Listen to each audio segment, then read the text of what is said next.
give you the current situation.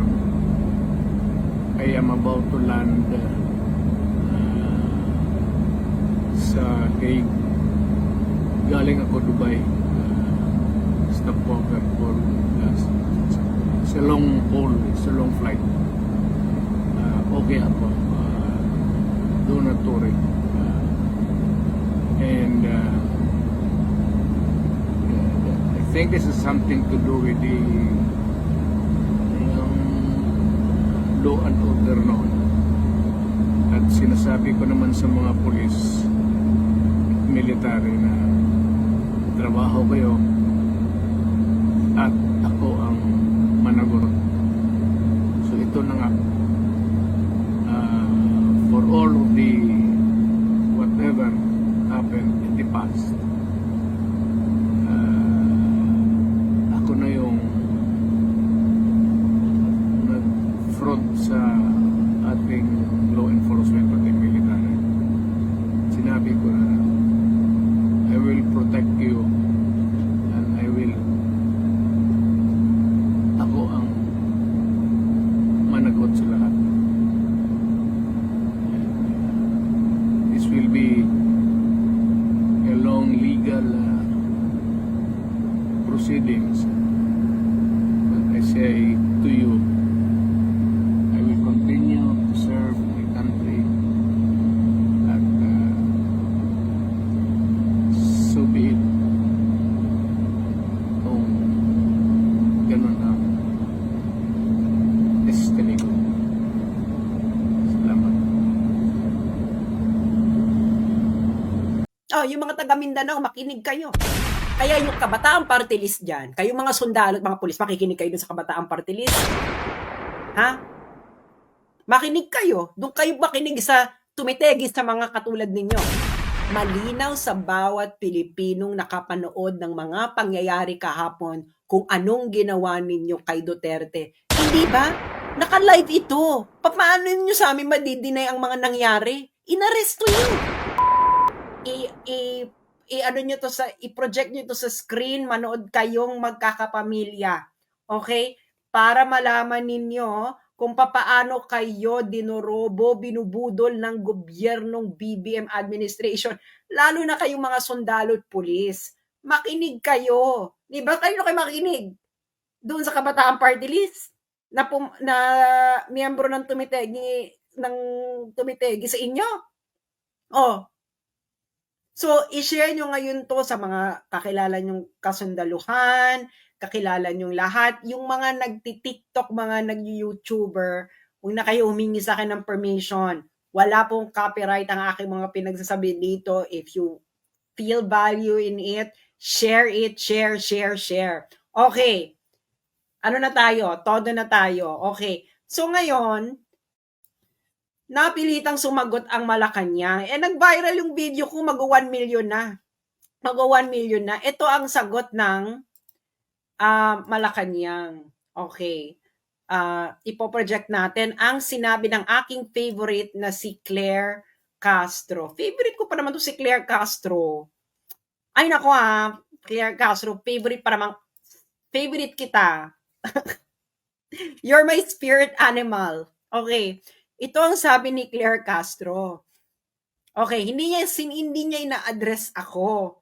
Pero ako nga yung nagba-viral na ito na mali nga yung pag-serve. Sabi ni Claire Castro, nare-report ng GMA News, fake news naman ito.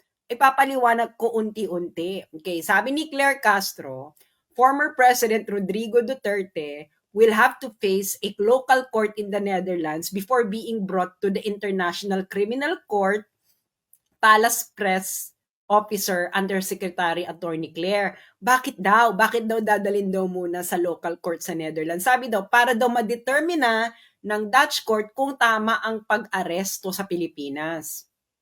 Claire Castro, kung hindi ka ba naman 1/2, 1/4, 1/8 ang iyong pag-uutak, saan ka nakakita na yung foreign court, Dutch court, foreign court, i-assess kung yung ginawa ng authority sa ibang bansa ay tama o proper? Saan mong konsepto to hinugot, madam? Saang tadyang ito ng IQ mo hinugot?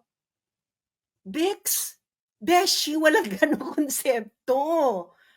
Absolutely not. Nakikita niyo na? Niloloko na kayo, GMA News. Kayo naman nagpapaloko kayo. Bakit kayo nagpapaloko, GMA News? Akala ko ba ayaw niyo ng fake news? Saan kayo nakakita ng ganon? Walang ganon. Saan kayo magre-relay? Magre-relay kayo dun sa ICC statute.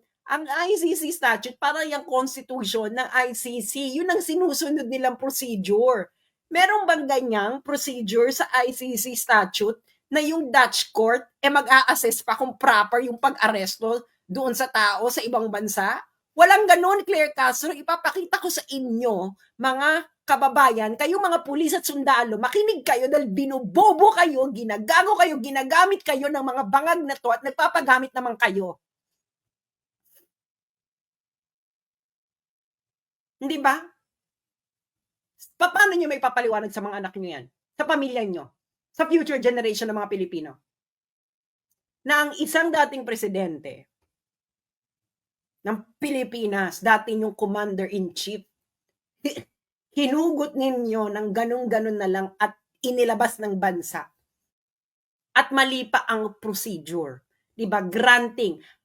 Sa ginagawa ko to, I am thinking na tama sila na may jurisdiction ang ICC sa Pilipinas. So kahit may jurisdiction yung ICC Pilipinas, mali ang ginawa ninyo.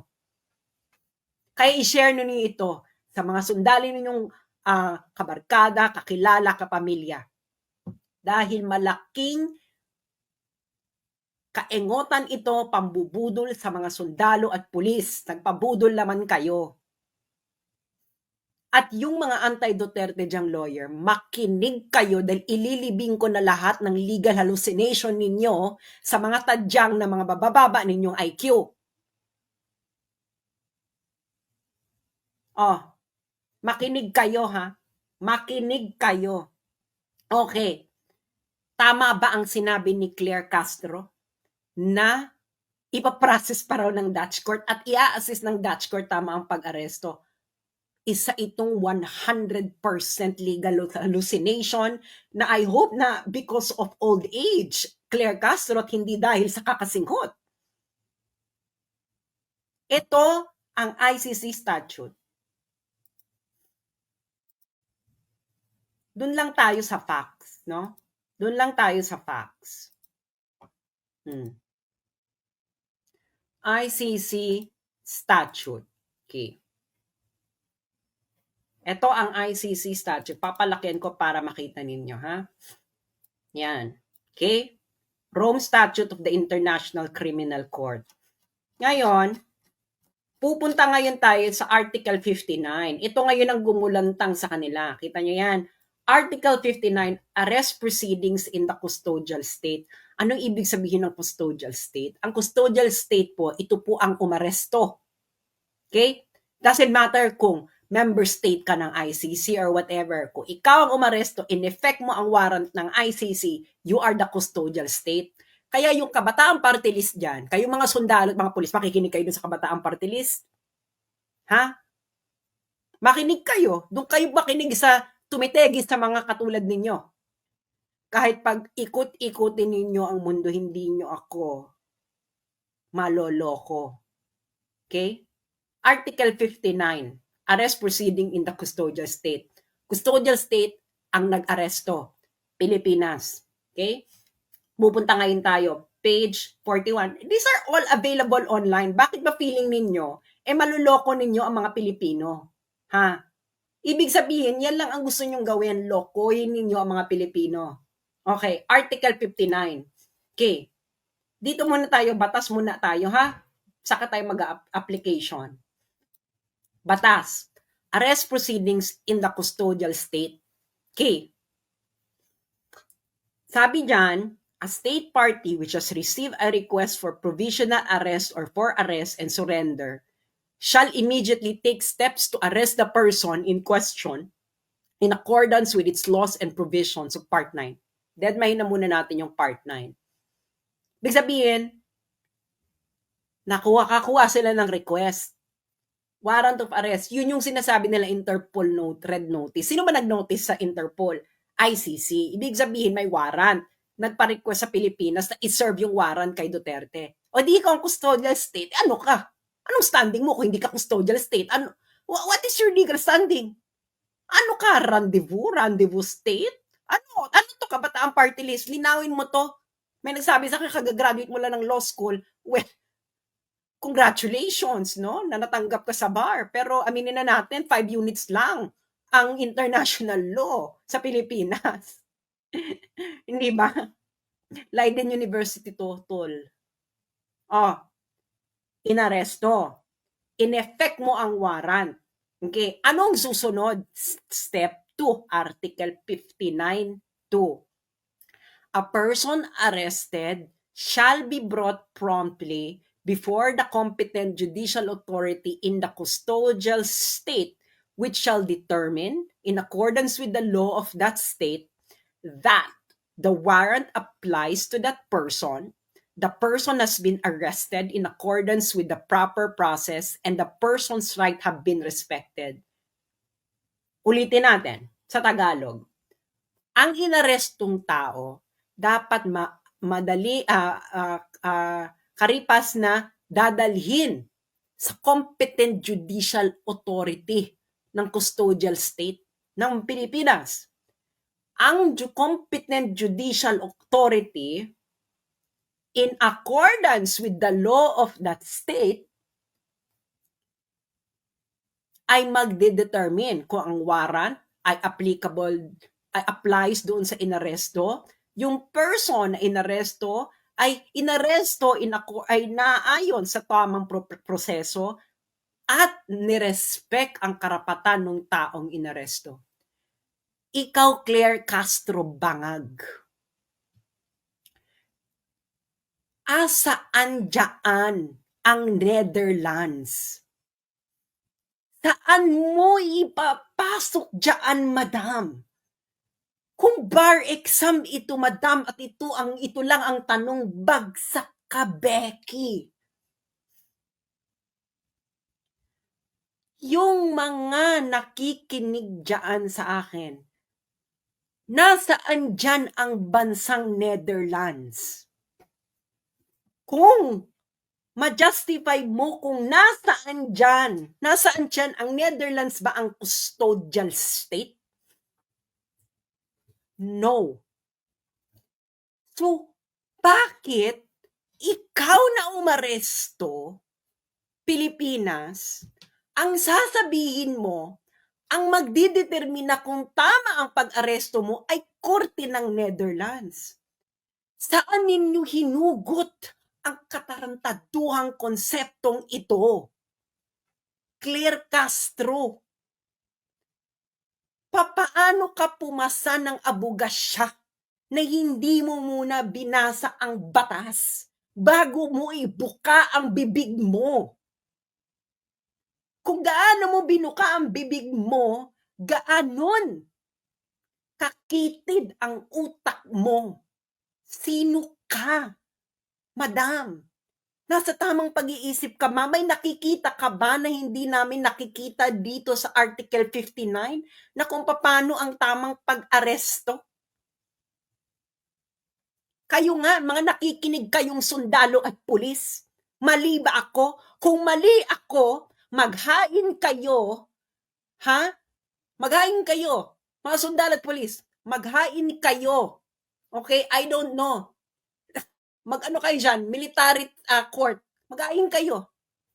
Tapos pauwiin nyo ko at sabihin ninyo na mali ako at ginagago kayo mga sundalo at pulis at i-firing squad nyo ako kung mali ako.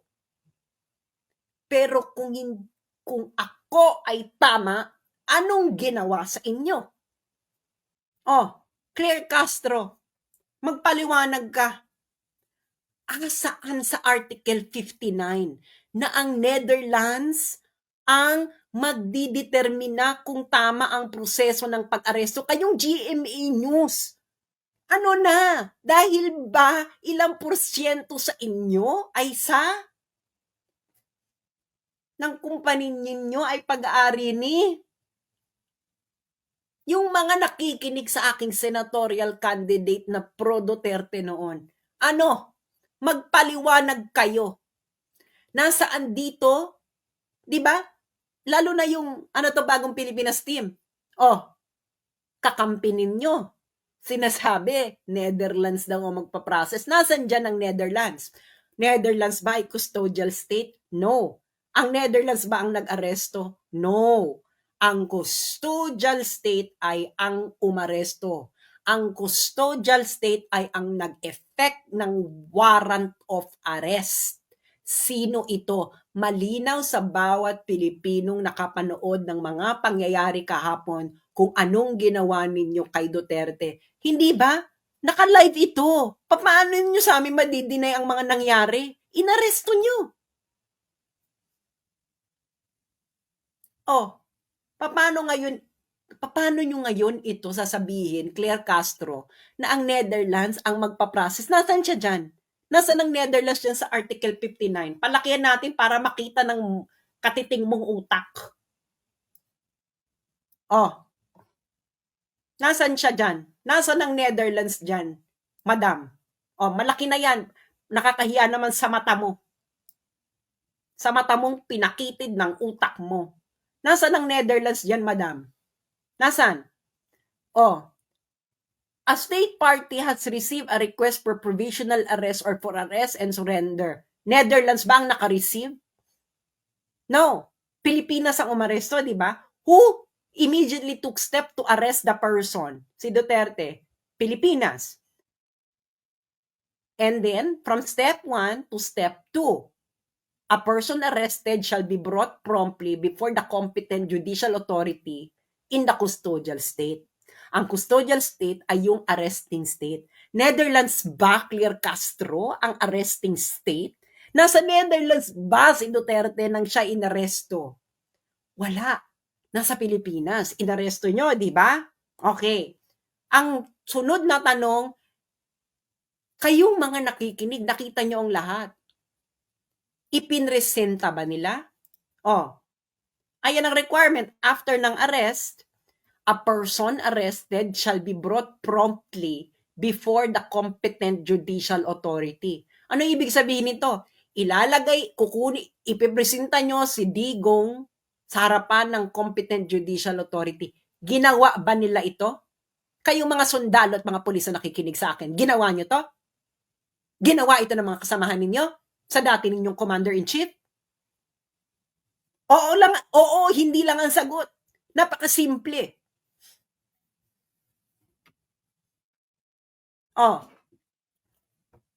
Oo o hindi na pagkatapos arestuhin si Duterte ay ipinresinta si Duterte sa harapan ng competent judicial authority ng Pilipinas.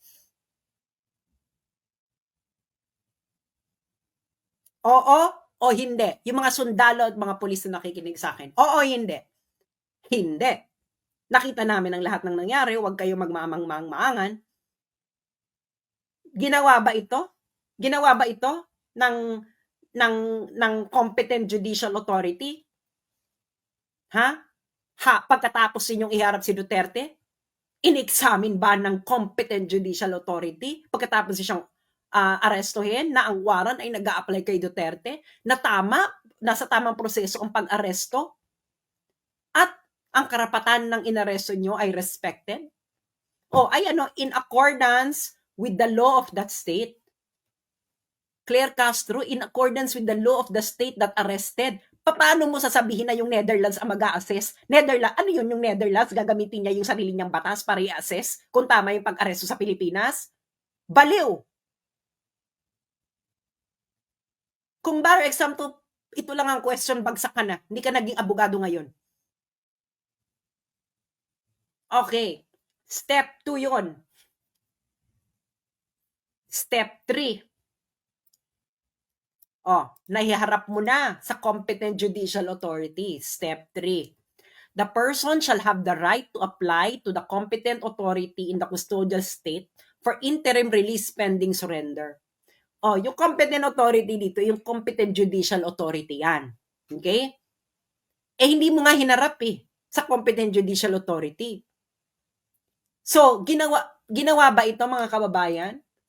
Binigyan ba nila ng karapatan si Duterte na mag-apply sa competent authority? Paano mo nga gagawin? Hindi mo nga hinarap sa competent judicial authority. Sa ano nang gagawin niyan dito? Kailangan niyang interim release. Okay? Pending surrender. Pwede siya, karapatan niya yan. Karapatan niya ng mga akusado sa ICC. Ginawa ninyo? Napanood nyo lahat? Ginawa niya? Ginawa nila? Ginawa ng BBM administration? Simple lang sagot dito, oo, hindi. Procedure to Ang procedure, checklist lang yan. Yes or no lang ang sagot dyan. Yan ang yes or no. Kayo sa mga kongreso. Yan ang tamang yes or no lang ang sagot. Yung procedure. Kung procedural question. Okay. After nyan, i-review ng competent judicial authority. Ano i-review niya? Okay? I-review niya kung pwedeng bigyan ng interim release. Ngayon, yung ICC ino-notify na may request for interim release yung akusado. At yung ICC magbibigay ng recommendation kung pwede ba or hindi. Recommendation lang. Ngayon, yung korte ang huling magde-decide. Okay. Sabi sa step 6, if the person is granted interim release, ibig sabihin, yung korte ng arresting state, yung Pilipinas, kung nag-grant nila, yung ICC, yung pre-trial chamber ng ICC, ay magre-request ng periodic reports ng status ng interim release. Okay. Once ordered to be surrendered, step 7, once ordered by the custodial state, once ordered to be surrendered by the custodial state, the person shall be delivered to the court. The court here is the ICC as soon as possible. Okay. So, ang nangyari sa'yo, kay Duterte, step 1, arrest, biglang nag-jump sa step 7. Tama ba yon? Mga sundalo at kapulisan, tama ba yon? So, ano ang basihan mo, BBM Bangag, na ginawa mo ang step 1, inaresto mo, inignore mo ang step 2, step 3, step 4, step 5, step 6, at nag-jump ka sa step 7. Kaya ka ba bumagsak sa Oxford? You're not following instructions. Napaka-simple. Plain language. Oh, yung mga taga Mindanao, makinig kayo. Tama? Okay. Oh, Claire Castro, walang Netherlands dyan ha, wala. Tigilan mo na yung legal hallucination mo. Okay.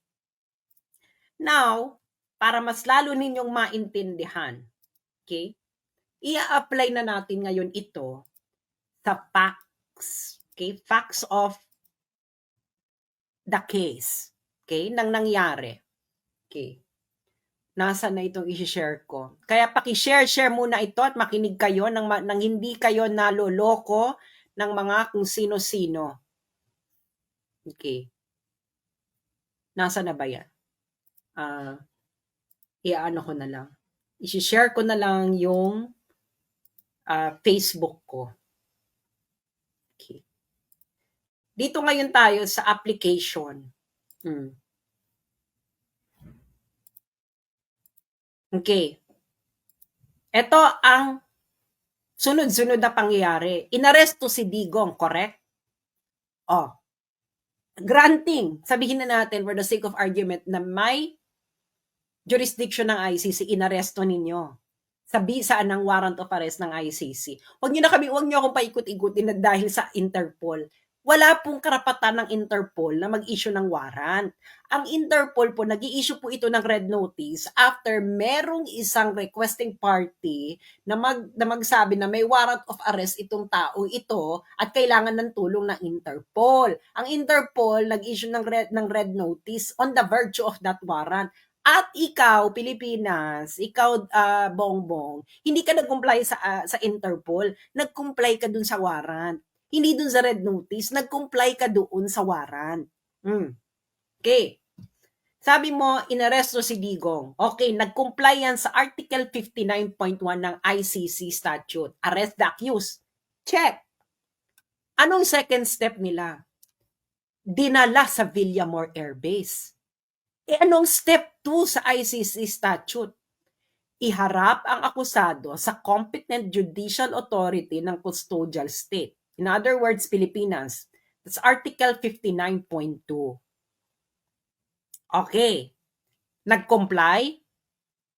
Aba, kahit grade 5, maintindihan ko anong difference ng Villamor Air Base at competent judicial authority. Wes, wag niyo na maka-illegal calisthenics. Ang layo naman ng Villamor. Kailan naman naging competent judicial authority ang Villamor Air Base? Yung mga sundalo at pulis. Oh, mali ba ako? Sabihin niyo sa amin, baka nagbago na. Baka nagbago na talaga ang Pilipinas. Na ang Villamor Air Base ay bigla ng competent judicial authority. Anong next step ninyo? Isinakay sa eroplano. Anong next step anong next step ayon sa batas na nanaayon sa ICC proceedings? Ang competent judicial authority susuriin ang warrant process at kung nirespeto ba ang karapatan ng accused. That's Article 59.2. Complied? No. X. Umalis ang eroplano ng Pilipinas. Yun na yung final step ninyo. Ang next step doon, ang akusado ay pwedeng humiling ng interim release sa competent judicial authority. So, ihaharap nyo muna siya, i-assess muna ng judicial competent authority lahat ng mga nangyari, and then, ang akusado ay magre-request ng interim release. Karapatan niya yun. Nasa ICC statute yun. Huwag nyo ibase sa feelings ninyo. May batas po. Nandun yung batas, may procedural law. Wala akong pakialam sa mga drama. You cannot pick and choose kung ano yung steps ninyo dito. Hindi ito dance revolution. Kahit nga dance revolution, kailangan mo mag-follow ng steps. Okay. Hindi, di ba? Ngayon, ang dami na naman nilang mga ebas. Akala nila hindi ako handa sa mga kaebasan nila, no? Sabi nila, hindi na naman member ng ICC ang Pilipinas, kaya hindi na applicable lang Article 59. Una-una, sabihin ko lang na yung mga nagsabi niyan, ang nagpapatunay na ang average IQ ng mga Pilipino ay 81. Kung hindi ka na member ng ICC, at sinasabi mo na yung batas ng ICC hindi nag-a-apply sa Pilipinas, so anong basis mo ng arrest? Nagigets ninyo? Sabi nung iba, hindi na raw applicable ang Article 59 na binasa ko kanina sa Pilipinas dahil hindi na raw member ang ICC. Kaya daw dapat si Digong ay ilipad. Ilipad saan? So, anong basis mo na kukunin mo si Digong, ilalagay mo sa plane at ililipad mo palabas ng Pilipinas? Paki-explain. Wala, di ba? Doon pa lang, safe lang ka na. Kung hindi na member, bakit, anong basis mo na tinanggal mo si Digong? Hindi naman voluntary si Digong na sumama sa airplane. He was arrested by Torres live in front of the Filipino people. Tapos sasabihin mo, hindi inaresto? O ano yun? Ano nangyari kung hindi siya inaresto? Ano ba to, party invitation ba ang ginawa ni Torres? Meron bang party sa Netherlands? Sinabi ba ni Torres kay Duterte na, Digo, may party sa Netherlands. Ano, gusto mo may libreng aeroplano? Ganun ba nangyari? Hindi gano'n ang nangyari. Oy, inaresto, you are the arresting country. So, susunod ka. Ikaw nga nag-arresting country. Okay. Ngayon, papatulan natin. Sabi daw, hindi member, hindi applicable. Okay. Ngayon, may nangyaring similar na ganito, no? Pinaliwanag ng ICC itong Article 59. Kung ano ang responsibilidad ng arresting state, kung saan inaresto yung tao. Papakita ko sa inyo yung jurisprudence. Sa jurisprudence na tayo ngayon, mga law din. Akala hindi yun pinagsasabi ko. Lalo na yung mga nagsasabi na huyo daw para i-discuss. Ngayon, huyo kayo ngayon. Okay. Jurisprudence na tayo, di ba? Okay. Para dun tayo sa mas exciting parts. Okay. Jurisprudence. Okay. Anong jurisprudence ito sa ICC? Ito ay ang jurisprudence ng situation in Libya in the case of the prosecutor versus Saif al-Islam versus Gaddafi. Okay? Kung natatandaan ninyo, ang Libya po ay hindi po ito member ng ICC. Ngayon, paano ngayon sila napasa ilalim sa jurisdiction ng ICC? Dahil meron po sa Rome Statute na ang UN Security Council ay pwedeng magpasa ng resolution na ire-refer nila ang isang sitwasyon sa ICC para investigahan. Kaya napasa ilalim sa jurisdiction ng ICC ang Libya kahit ang Libya ay hindi ito miyembrong bansa. May ganun pong procedure. Okay. Ngayon, i-search nyo to. Number ICC 00111-0111, date April 4, 2012. Okay. Dapat yung may date kasi lahat ng references nila ito dito sa kasong ito. And then, hanapin nyo ito April 4, 2012. Okay. Ngayon, sa paragraph 19, ngayon, yung ICC, sinabi niya may jurisdiction sa Pilipinas kahit nag-withdraw na ang Pilipinas. Therefore, ang jurisdiction ng ICC flows from its own interpretation of its jurisdiction. Ano? Libya ito, Libya. Nakikita nyo, kailangan daw si Mr. Gaddafi ay ibigay lahat ng procedure described in Article 59. Ano yung Article 59? Uulitin ko mga sundalo at mga pulis. Okay? Na nakikinig sa akin. Kung gusto nyong magpaloko pa sa gobyernong ito, gawin ninyo, pero may mga taong matagal nang gising. Ito ang procedures ng Article 59. Arrest the accused. Article 59.2, iharap ang akusado sa competent judicial authority ng custodial state. Ang competent judicial authority susuriin ang warrant, process at kung nirespeto ba ang karapatan ng accused. At ang pinakahuli, ang akusado ay pwedeng humiling ng interim release sa competent judicial authority. All these processes will happen where? Hindi sa Netherlands, Claire Castro. Sa territory ng arresting state. Ikaw na naman, Claire Castro, legal hallucination. Pati yung mga law din na iba. Legal hallucination. Plain language. Hindi ka po pwedeng mag-legal calisthenics kung plain language ang batas. Magli-legal calisthenics ka lang kung may ambiguity. Hindi ba? Actually, hindi rin. Yung mga law school, bago kayo magturo na international law, ituro nyo muna ang VCLT, ang Vienna Convention on the Law of Treaty Interpretation.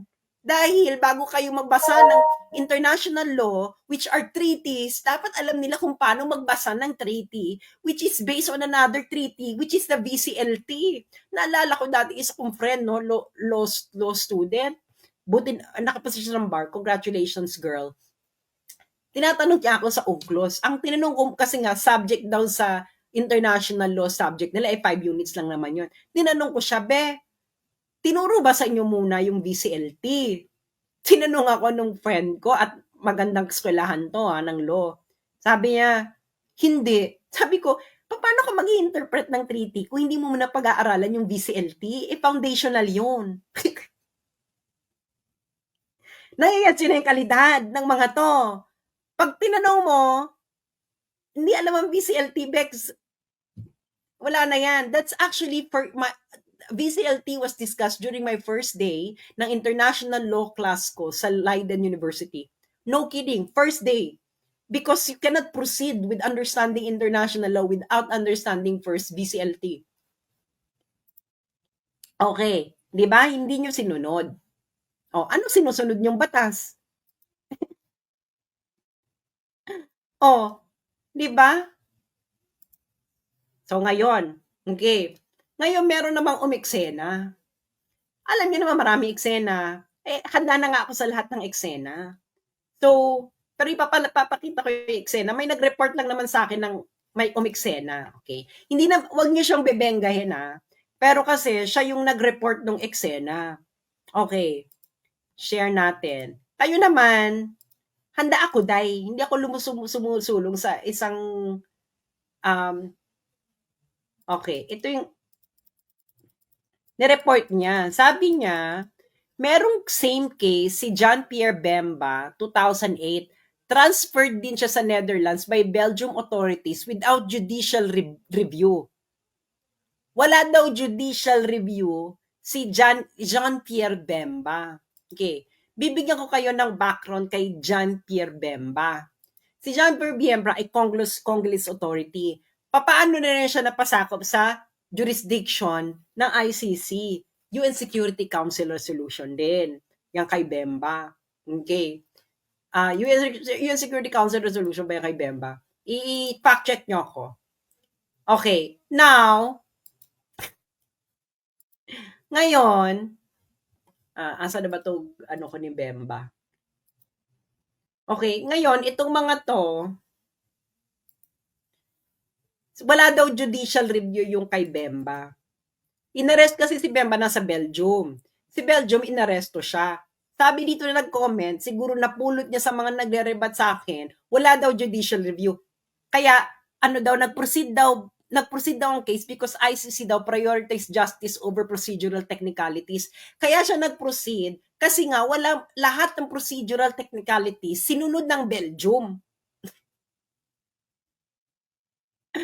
Bibigyan ko sa ng evidence. Hanapin ko Alam ko, hello? Nag-aral ako international law. Saan ba ako nag-aral ng international law? Sa The Hague. Ay, nako. Hanapin ko to kay Bemba. Bemba. Para makita nyo, ano lang tayo, facts. Diba? Doon lang tayo sa facts. Huwag tayo sa mga legal hallucination. Diba? Bakit naman kasi kayo magli-legal hallucinate? May jurisprudence. May batas. So, bakit kailangan ng legal calisthenics? Kailangan magpo-proceed ko muna ng what is the letter of the law and then jurisprudence. Ngayon, if these two don't suffice, then ka na mag-legal calisthenics, siya ka na mag-creative interpretation of the law. Otherwise, matatalo yung kliyente mo, be. Tanungin niyo sa mga abogado. Pag yung abogado nyo nagki-creative interpretation, talo ka. Malaking chance mo matatalo ka unless yung creative interpretation niya talaga very plausible. Okay? Okay. Kay Bemba ngayon tayo. Bemba. Okay. Si Bemba, wala daw judicial review. Kailangan nating sampalin ng katotohanan tong mga taong ito, no? Dahil pinagluloko nila ang mga Pilipino. Simple. Pinagluloko ninyo ang mga Pilipino. Pinagloko ninyo ang mga sundalo, niloko ninyo mga sundalo, niloko yung mga police. You let them arrest their former commander-in-chief, beloved president of a lot of Filipinos, the first president from Mindanao, nang hindi naayon sa batas. Okay. Kay Bemba ngayon tayo. Bemba. Okay. That's Article 59, compliance. Okay. Dito ngayon tayo kay, asa na si, Ay, si Bemba et al. Nakakaloka yung pangalan ni Bemba, no? Bemba et al. Okay. Um, asa ka na Bemba? Asa na? Okay. Decisions. Article 59. Alam nyo, kayong mga nagpapakalat ng mga legal hallucination, makinig kayo. Okay. Ang nakikita nyo ngayon, ito ay ICC 01-05-0108, June 23, 2008. Situation in the Central African Republic, the prosecutor versus Bemba Gombo. Okay. Ano to? Tungkol saan to? Recommendations to the Chamber French. Huwag na tayo Chamber de blah blah blah Brussels Court of Appeal pursuant to Article 59 of the Rome Statute. Ano ibig sabihin nito, friends? Ito yung mga gustong maghanap, ha? Ayan, ito ang hanapin ninyo. Yan. ICC 01-05-0108, June 23, 2008. Yung mga abogado, makinig kayo. Ano to? Okay? Saan galing ito? Saan, anong pagdidesisyon nila? Recommendation nila doon sa Belgian Court, sa Brussels Court of Appeal. Brussels Court of Appeal na ba? Bakit ngayon sila nag-recommend sa Brussels Court of Appeal? Kasi nga may judicial review, mga best. Hindi ba sinabi ko na sa inyo, may step? Ano yung isang step? Ipapakita ko ba yung step? Ipapakita ko yung step para yung mga yung may legal hallucination, okay? Para yung may legal hallucination, para maka-follow. Para naman maka-follow yung mga nagli-legal hallucination, di ba? Mamaya ka na ta. So pakita ko ng step to dun sa Article 59. Anong step yan? Okay, step. Okay. Anong step yang pinakita ko kaninang desisyon? Okay, Article 59. Papakita ko sa inyo, ha, anong step yan. Bago kasi kayo magdadadada, pag-aralan nyo muna yung buong history ng kaso, ng nire-refer ninyo. Nalako, alam ko, dahil pinag-aralan na nga namin ito sa Netherlands, sa Leiden University, mga Beck. At ang isa sa mga professors ko sa international law ay isang defense lawyer sa International Criminal Court. Ano ba? Professor ko sa jurisprudence. Hindi lang basta jurisprudence, international legal jurisprudence. Di ba? So, itong Article 59, nakita nyo yon, di ba? In pursuant of Article 59. So, step 1, inarrest no ng Belgium kasi nga may warrant of arrest. Check, nag-comply ang Belgium. Ano ang next step? Step 2, hinarap sa competent judicial authority. Malamang hinarap nila sa judicial competent authority, kaya nga na umakyat na sa Belgian Court of Appeal. Hindi ba? Kung hindi naman kayo 1/2, 1/4, 1/8, 1/32, and I don't know, plank length, nakatiting na kautakan ninyo, may steps. Okay? Yung pinakita ko sa inyo kanina, yung recommendations ng ICC, alam nyo kung nasaan na yon? Step 5 na yun. Ayan o. The pre-trial chamber shall be notified of any request of interim release and shall make recommendations to the competent authority in the custodial state. Yung pinakita ko sa inyo, step 5 na yun. Si Bemba na sinasabi niyong walang judicial review, mga Bex, nasa Belgium siya nung nangyayari ito kasi nga nagko-comply yung Belgium, the arresting state, sa Article 59. Kaya walang technicalities at chuchuchu. Yung mga sinasabi yung technicalities in criminal law, procedural justice is important. Dahil nakalagay mismo sa Rome Statutes, the rights of the accused will be respected all throughout the proceedings. Ibig sabihin, from the moment that you arrest, hanggang ma-convict yan, the rights of the accused will be respected. The right ni Duterte, the life, liberty, and property of Duterte will only be subject to whatever after conviction. Hanggang ngayon, Duterte is innocent until proven guilty beyond reasonable doubt. Oh, 'di ba? Step 5. Okay, step 5 na itong pinakita ko sa inyo, 'di ba? Step 5 na nga. Oh. Step 5 na yung kay Bemba.